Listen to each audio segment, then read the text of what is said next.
what the government is supporting the ACI, when this 3.66 lakh such person deleted, the government immediately, which was the draft is published on 30th August and finally 30th September, this government came out with the new Immigration and Foreigners Act 2025 and was notified, and an Immigration Foreigners Exemption Order 2025 cemetery is promulgated the same day.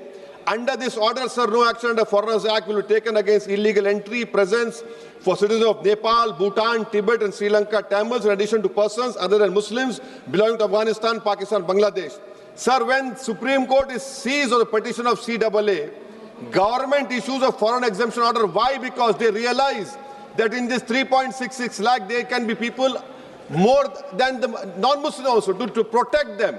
You have done it, and then after 5 years of CAA, you will give them citizenship. That is why I say that this whole exercise, sir, I'm concluding, sir. This is why I say this whole exercise is a backdoor NRC. Sir, I would like to point out at the outset that SIR is violative of parliamentary legislation. It violates the powers prescribed by Parliament. It's contrary to the judgment of Supreme Court, a 3-judges judgment of Lal Babu Hussain, and it is a malified exercise of power to selectively disenfranchise on the basis of religion. Sir, Election Commission of India cannot be bigger than Supreme Court and Parliament of India, sir. Sir, may I point out to you, sir, the representation of the RP Act of 1950 and Registration Electoral Rules 1960 prescribe that inclusion in the electoral roll will be based on self-declaration of citizenship backed by 106 documents of identity prescribed in Form 6 of 1960 rules, including Aadhaar. Now, this is an act which was passed in Parliament, sir. Supreme Court, in its Lal Babu Hussain judgment, held that once an voter has been included in the electoral roll, there is a presumption that they are citizens and they cannot be removed except by an inquiry into the citizenship of the individual voter and giving them an opportunity of hearing after informing the basis on which doubt arose concerning citizenship. What is happening now is that the Election Commission is putting the burden of proof on the voter. It is completely in violation of the Representative People Act 1950, Electoral Rules of 1960 passed by this House, and the Supreme Court judgment of Lal Babu Hussain, sir. SIR, sir, has turned this head on its head and puts onus on the voters, sir. Sir, voters who were part of the electoral roll in 2025, instead of being given the benefit of presumption, are required to submit documents to prove the citizenship. The 2003 electoral roll is arbitrarily fixed at the baseline for which revision is being conducted. Sir, ECI is not a body empowered to go into question of citizenship. A power lies with Ministry of Home Affairs, Government of India and Foreigners Tribunal created under the Foreigners Act. Sir, may I point out to you that what ECI is doing is wrong. Section 14 of Citizenship Act 1950, read with 2003 NRC rules, Section 4, subsection 2, 3, 4, 5, 6, prescribe just such an exercise of relation to citizenship to be conducted by central government. How is it the ECI is assuming the power given to another agency of Parliament just by passing as you order? This is an occupied field. The ECI has no role to intervene.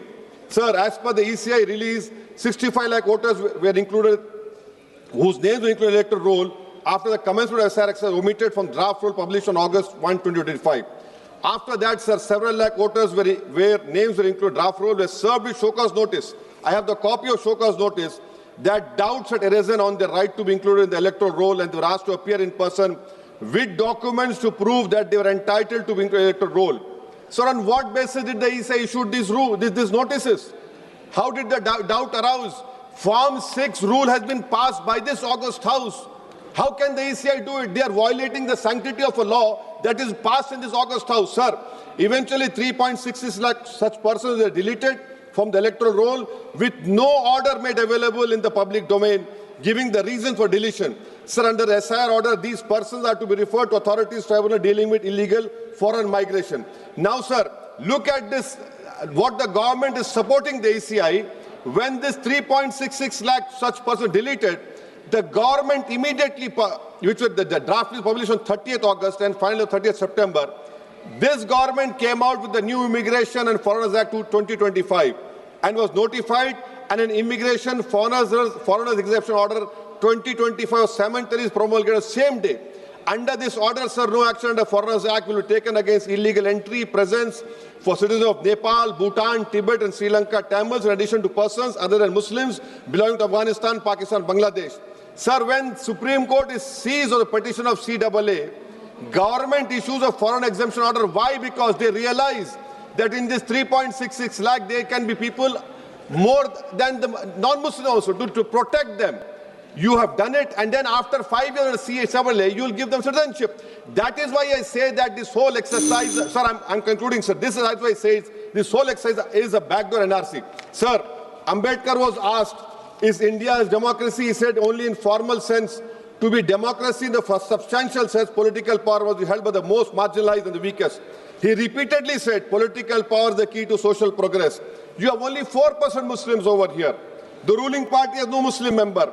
If Lok Sabha increase the percentage of OBCs and the upper caste is there, now it is at the cost of whom? Muslims are not there. They're not being reflected in the secular parties. For example, if Muslim majority seats like Wayanad can elect non-Muslims, surely Rai Bareli, Amethi, Ottawa can elect Muslims, sir. And now coming to this electors, sir. We are only become electors. We are not getting elected. Please conclude. Sir, I'm concluding. Sir, give me 2 minutes, sir. Please, sir. Now coming to this whole donations, BJP got 88% donations, sir. Nearly 2,243 crores. So we the people is now represented by We the Private Limited. I would request this ruling party to please consider adopting a mixed member parliamentary system like Germany. Each voter has 2 votes, one for their MP and one for a political party. A tally is done. First, all local winners get seats, and the rest of seats are filled with the overall number of seats. Each party matches roughly percentage. Secondly, sir, delimitation. Don't do delimitation like what you have done in Kashmir and in Assam. Because if BJP it is delimitation, another game, it has to win. Then the loser is going to other political parties. But the loser will be country's democracy. Sir, right to vote. Ambedkar called it a principal theory of the Constitution. I would demand, I have put a private bill last assembly, the age of contesting elections for MLA and Lok Sabha should be brought down to 20. Rajya Sabha 25, for Vidhan Sabha 22. Why? Because, sir, we have 52% of India's population under the age of 30. What are we giving to them? So that is why I propose. And lastly, Thank sir, you. and I'm including this. Lastly, sir. Sir, I'm just concluding, sir. Lastly, sir, we must build a consensus and make right to vote a fundamental right. I oppose the SIR. This is nothing but backdoor NRC. This is an exercise, a selective exercise to disenfranchise people in the name of religion. Thank you, sir.